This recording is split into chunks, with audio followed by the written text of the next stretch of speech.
दो मन में कसी सब श्रृंखलाएं, तोड़ दो मन में बसी सब संकीर्णताएं। बिंदु बनकर मैं तुम्हें ढलने न दूंगा, सिंधु बन तुमको उठाने आ रहा हूं। तुम उठो धरती उठे, नभ शिर उठाए, तुम चलो गति में नई गति झंझनाए। विपथ होकर मैं तुम्हें मुड़ने न दूंगा, प्रगति के पथ पर बढ़ाने आ रहा हूँ। दास्ता इंसान की करनी नहीं है, दास्ता भगवान की करनी नहीं है।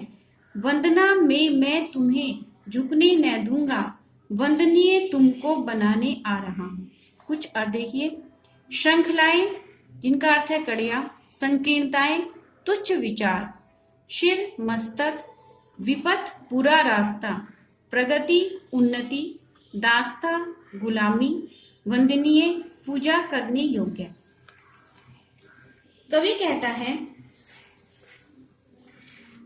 तुम अपने मन को हीन करने वाली विचारों की कड़ियों को खंड खंड कर डालो। इस प्रकार तुम अपने अंदर के तुच्छ विचारों और हीन भावों का परित्याग कर दो, अर्थात छोड़ दो। तुम्हें स्वयं को कम न समझते हुए समुद्र की तरह विशाल और असीमित शक्ति से भरपूर समझना चाहिए।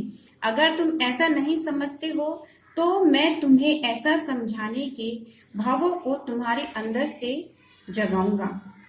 इस प्रकार तुम्हें एक बिंदु के समान जीवन जीने की स्थिति में नहीं रहने देगा। मैं तो तुम्हें समुद्र की तरह जीने देने के लिए, तुम्हारे अंदर सोई हुई भावनाओं को जगाने के लिए तुम्हारे ही पास आ रहा हूँ। कवि का पुनः जीवन में हारे हुए और निराश व्यक्ति को समुत्साहित करते हुए कहना है कि तुम अब अपनी गहरी नींद से जग जाओ। तुम्हारी जागृति और चेतना से इस संसार में जागृति और चेतना आ जाएगी। सारा आसमान अपना मस्तक ऊंचा कर लेगा। तुम्हारे गतिशील होने से सब और गतिशीलता आ जाएगी। तुम्हें विकास के पथ पर आगे बढ़ने के उद्देश्य से मैं तुम्हारे